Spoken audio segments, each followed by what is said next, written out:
మరి జగన్మోహన్ రెడ్డి గారి హయాంలో కీలక నేతలు అందరూ కూడా అరెస్ట్ అవుతున్నారు. సో ఈ నేపథ్యంలో కొడాలి నాని గారి మీద అనేక కేసులు అయితే ఉన్నాయి. సో ఈ క్రమంలోనే కొడాలి నాని గారి అరెస్ట్ కూడా ఉందంటూ కూడా వార్తలు అయితే వినిపిస్తున్నాయి. మరి దీని గురించి డిస్కస్ చేయడానికి మనతో పాటు డాక్టర్ దుర్గా వడ్లమాని గారు ఇప్పుడు మనతో ఉన్నారు. నమస్తే మేడం. నమస్తే అండి మేడం, మరి జగన్మోహన్ రెడ్డి గారి హయాంలో చూసుకుంటే గనక వైసీపీ కార్యకర్తలు కానివ్వండి, నేతలు కానివ్వండి వరుసగా అరెస్ట్ అవుతున్నారు. అలాంటిది కొడాలి నాని గారి మీద కూడా అనేక కేసులు అయితే ఉన్నాయి. సో ఈ నేపథ్యంలోనే ఆయన హార్ట్ సర్జరీ అయిన తర్వాత మళ్ళీ కొడాలి నాని గారి అరెస్ట్ ఉంది, ఆయన చుట్టూ ఉచ్చు బిగిస్తుందంటూ కూడా వార్తలు అయితే వినిపిస్తున్నాయి. అంటే ఆయనకు ఒక్క కేసు కాదండి, ఎన్ని కేసులు ఏకంగా. ఇప్పుడు గుడివాడలో ఆయన చేసినవి చాలా ఉన్నాయి కదా. వస్త్ర దుకాణదారుడు రావి వెంకటేశ్వరరావు మీద దాడి కేసు ఉందండి. ఇంకా చాలా ఉన్నాయి ఆయన మీద. అయితే సెక్షన్లు ఐపీసీ సెక్షన్స్ ఏంటంటే 447, 506, R/W34 ఈ సెక్షన్ మీద అతని మీద ఫిర్యాదు అయితే చేయడం జరిగింది. కేసులు నమోదయ్యాయి. నిన్నటి వరకు ఆయన హెల్త్ బాగాలేదు, నాకేదో హార్ట్ ఆపరేషన్ అయింది అని చెప్పి ప్యాడ్లు కట్టుకుని తిరిగాడు ఆయన. మీకు పంచతంత్ర సినిమాలో ఒక పిల్లాడు నాకు హార్ట్లో హోల్ ఉందని చెప్పి అబద్ధం చెప్పి బాగా అల్లరి చేస్తాడు చూడండి. ఆ రకంగా ఆయన ఇష్టానికి తిరుగుతున్నాడు. ఈయనకు కావాల్సినప్పుడు ఆయనకి హార్ట్ ప్రాబ్లం వచ్చేస్తూ ఉంటుంది, ప్యాడ్స్ వస్తాయి. ఉత్తప్పుడు అంతా కూడా శుభ్రంగా తన పార్టీ వాళ్ళని కలుస్తాడు. మళ్ళీ అనుచితంగా ఈ కూటమి ప్రభుత్వం మీద వ్యాఖ్యలు చేస్తూ ఉంటాడు, అన్నీ చేస్తాడు.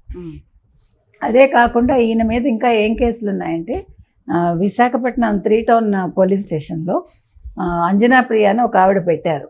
గతంలో చంద్రబాబు నాయుడు మీద, వాళ్ళ లోకేష్ మీద, వాళ్ళ కుటుంబ సభ్యుల మీద అనుచిత వ్యాఖ్యలు చేశారని చెప్పి కేసు పెట్టడం జరిగింది. అయితే అవి ఏమిటంటే UBS 353/2, తర్వాత 352, 351(4), 196(1), BNS 467 IT యాక్ట్ అన్నమాట. ఇవన్నీ కూడా నమోదయ్యాయి. వీటి మీద కొడాలి నానికి ఇప్పుడు మళ్ళీ నోటీసులు ఇచ్చారు. అంటే ఇతను ఎంత తెలివైన వాడంటే 5 ఏళ్ళు ఇష్టానికి ఉన్నాడు, ఇష్టానికి మాట్లాడాడు. తర్వాత మనకు తెలుసు దళితుల మీద కూడా ఏ రకంగా ఆయన ఒక కుటుంబం మీద, ఒక మహిళ మీద కూడా ఏ రకంగా దాడి చేయించాడు. వాళ్ళ పిల్లాడి విషయంలోనూ మనకు గుర్తులేదు, ఎలక్షన్స్ ముందు. ఆ తర్వాత కొన్ని భూములు ఏదో లాక్కున్నాడని కూడా ఆరోపణలు వచ్చాయి ఆయన మీద. ఇవన్నీ కాకుండా నోటి దూల, ముఖ్యంగా అసలు తెలుగుదేశం నుంచి వచ్చి ఒక ఎన్టీ రామారావు గారిని పట్టుకుని ఆయన ప్రాపకంలో వచ్చి హరికృష్ణతో ఉండి, తర్వాత వాళ్ళ కుటుంబంతో సత్సంబంధాలు పెంచుకుని అతను తెలుగుదేశం నుంచి తర్వాత వైసీపీకి వచ్చాక బూతులు మాట్లాడటం మొదలుపెట్టాడు. అంటే ఆయన కొడాలి నాని కంటే బూతు నాని అంటే ప్రజలకు బాగా తెలుస్తుంది. అలాంటి కొడాలి నాని ఏం చేశాడు, ఇష్టారాజ్యంగా ఉన్న ఆయన ఎప్పుడైతే ఎలక్షన్స్ అయిపోయి ఆయన మీద కేసులంతా పెట్టి విచారణకు పిలుస్తారన్న సందర్భంలో నాకు ఒంట్లో బాగాలేదు అని చెప్పి హార్ట్కి ఏదో ఆపరేషన్ అని హైదరాబాద్ వచ్చి, హైదరాబాద్ నుంచి బాంబే వెళ్ళి బాంబేలో చేయించుకుని, కాదు నేను అమెరికా వెళ్ళాలని ట్రై చేశాడు వెళ్ళిపోవటానికి. కానీ ఆయన్ని ఆపారు లుకౌట్ నోటీసులు ఇచ్చి. సో మొత్తం మీద మళ్ళీ హైదరాబాద్ వచ్చాడు. తర్వాత ఏదో ఫంక్షన్ కూడా వెళ్ళాడు. అయినా కూడా ఒంట్లో బాగోలేదంటాడు. ఎన్ని నాటకాలు ఆడినా ఇవాళ అయితే ఆయన మీద చాలా సెక్షన్స్ ఉన్నాయి, చాలా కేసులు ఫైల్ అయ్యాయి.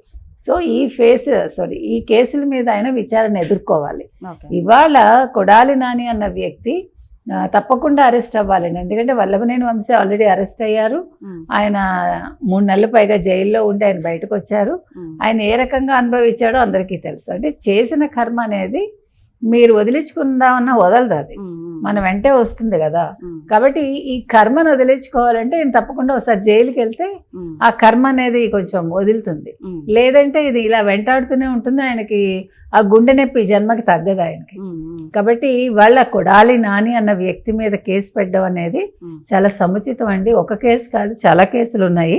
ముఖ్యంగా మనందరికీ తెలుసు చంద్రబాబు నాయుడు గారిని ఏ విధంగా ఏడిపించాడు. మీరు ఎన్నికల ముందు ఎంత పొగరుగా మాట్లాడాడు, ఎన్నికలు అయ్యి ఓడిపోయాక ఆ పొగరంతా తగ్గి ఏ రకంగా మాట్లాడాడు. మళ్ళీ ఒక 3 నెలలు అయ్యాక మళ్ళా పొగరు మళ్ళీ ఆయనకి వంట పట్టింది.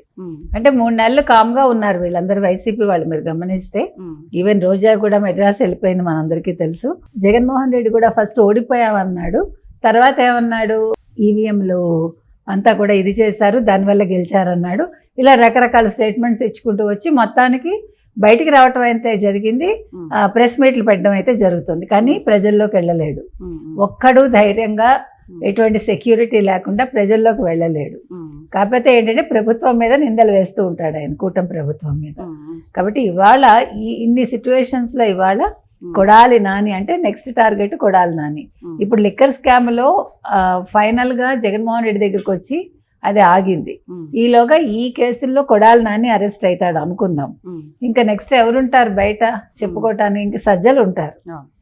భారతీరెడ్డి మరి అరెస్ట్ చేస్తారా? అంత దూరం వెళ్ళదా?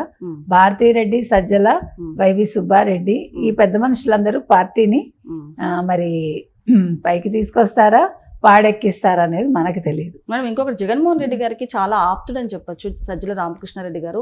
అలాంటిది ఆయనే స్వయంగా మీడియా ప్రతినిధులను పిలిచి మరి జగన్మోహన్ రెడ్డి గారు అరెస్ట్ అవుతున్నట్టు కూడా ప్రమోషన్ అయితే చేస్తున్నారు. ఏంటంటారు? ఒకవేళ జగన్మోహన్ రెడ్డి గారు అరెస్ట్ తర్వాత ఆయన సీటు కోసం ఆశించి ఇలాంటి మాటలు మాట్లాడుతున్నారంట. ఇవాళ కొత్తగా ఆశించడం ఏముంది? జగన్మోహన్ రెడ్డి ఎంత తెలివి తక్కువ వాడు కాకపోతే అసలు ఒక ముఖ్యమంత్రి మాట్లాడాల్సినవన్నీ కూడా ఆయన తరఫున సజ్జలు మాట్లాడటం ఏంటి? ఒక సలహాదారు గతంలో 5 సంవత్సరాలు ప్రెస్ ముందుకు ఆయన రాకుండా ఒక సజ్జల ఆయన ఫేస్ కింద రావడం ఏంటి అంటే దాన్ని బట్టే మీకు అర్థమవుతుంది కదా సజ్జల ఎట్లా ఆక్యుపై చేశాడు, పార్టీలో తన్ని తాను ఎంత ఇదిగా చేసుకున్నాడు అనేది అర్థమవుతుంది. కాబట్టి ఇవాళ సజ్జల అనేవాడు మాట్లాడిన మాటల్లో తప్పకుండా నిజం ఉంటుంది.